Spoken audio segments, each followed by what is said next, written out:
सात रंग इंडिया में आपका स्वागत है। मैं हूं कुमार अनिल। पहले की किसी भी सरकार और वर्तमान नरेंद्र मोदी की सरकार में एक बुनियादी फ़र्क यह है कि पहले की सभी सरकारों में कोई नया बिल, नया कानून आने से पहले देश को मालूम रहता था। जनता अपना पक्ष व्यक्त करती थी, पत्रकार अखबारों में लिखते थे, शहरों में गोष्ठियां होती थीं। नरेंद्र मोदी रहस्यमय तरीके से काम करते हैं, किसी को मालूम नहीं चलता, सब कुछ गुपचुप और अचानक जैसे राजतंत्र में राजा घोषणा किया करते थे। संसद का विशेष सत्र बुलाया गया, लेकिन किसी को कुछ पता नहीं कि क्या होगा, क्यों बुलाया। देश जैसे लोकतंत्र से बदलकर अटकल तंत्र बन गया। हर कोई यहाँ अटकल लगा रहा है। और अब कल से खबर चल रही है कि 9 साल सत्ता में रहने के बाद प्रधानमंत्री नरेंद्र मोदी महिला आरक्षण बिल पास करने वाले हैं। यह बिल राज्यसभा में पास पहले ही हो चुका है। 2010 में ही पास हुआ, तब देश के प्रधानमंत्री मनमोहन सिंह थे।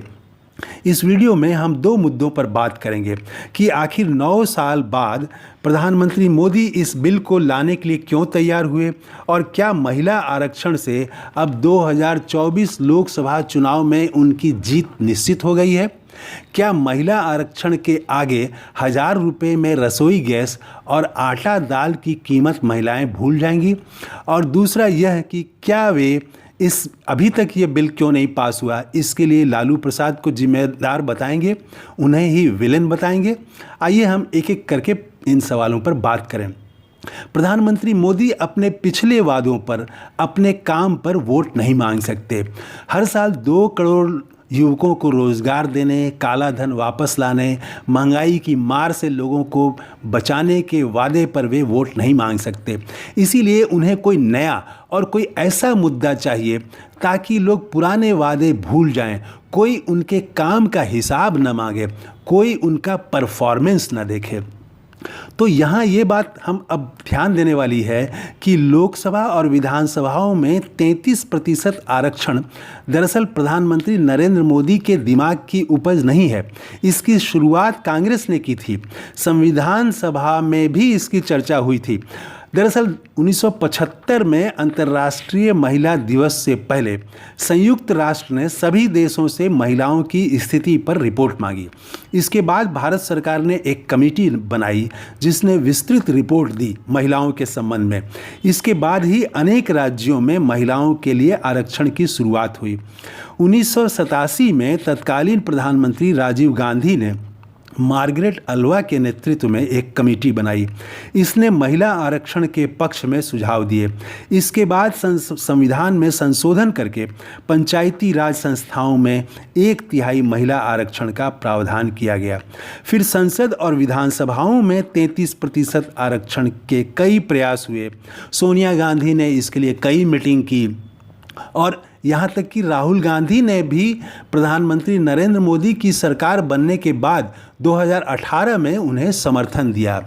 तो एक बार ममता बनर्जी ने भी इसी सवाल पर लोकसभा की कार्रवाई बाधित की थी। तो इस तरह से महिला आरक्षण के पीछे हम देखते हैं कि एक लंबा इतिहास है और इसमें कांग्रेस की सकारात्मक भूमिका रही है। इसीलिए पहली बात तो ये कि महिला आरक्षण पारित करके प्रधानमंत्री मोदी कांग्रेस को कटघरे में खड़ा नहीं कर सकते। वे यह नहीं कह सकते कि इसका पूरा श्रेय उन्हें ही मिलना चाहिए।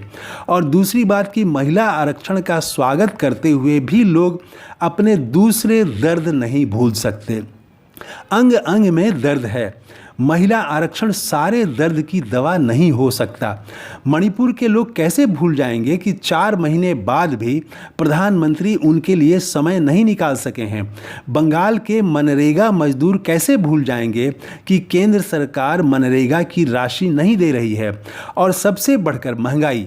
महिला आरक्षण बिल पास होने से 1000 रुपये में मिलने वाली रसोई गैस की कीमत तो कम नहीं हो जाएगी, आटे दाल की कीमत तो कम नहीं हो जाएगी और न ही बच्चे की कोचिंग और कॉलेज की फीस कम होने वाली है।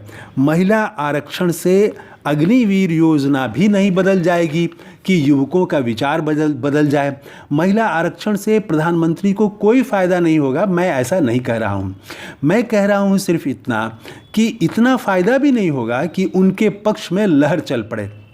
समाज का हर वर्ग आज परेशान है, सबकी परेशानी अलग अलग है। महिला आरक्षण सारे बीमारी के लिए एक ही दवा, रामबाण दवा नहीं हो सकता। प्रधानमंत्री मोदी और महिला आरक्षण पर कांग्रेस को नहीं घेर पाएंगे। प्रधानमंत्री मोदी महिला आरक्षण के सवाल पर चाहे जो भी श्रेय लें, लेकिन कांग्रेस को दोषी नहीं ठहरा सकते।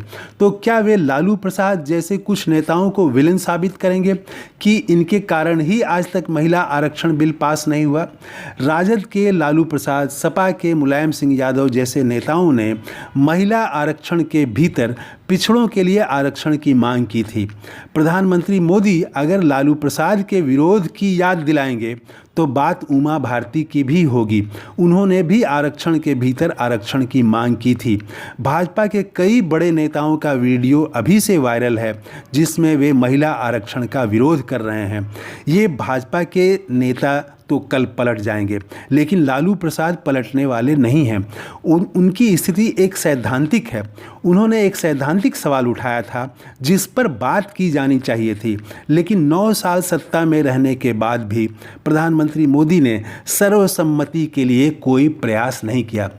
मैंने यही सवाल राजद के प्रवक्ता चितरंजन गगन से पूछा तो उन्होंने कहा, हम आज भी महिला आरक्षण के भीतर पिछड़े और कमज़ोर वर्ग की महिलाओं के लिए आरक्षण के पक्ष में हैं।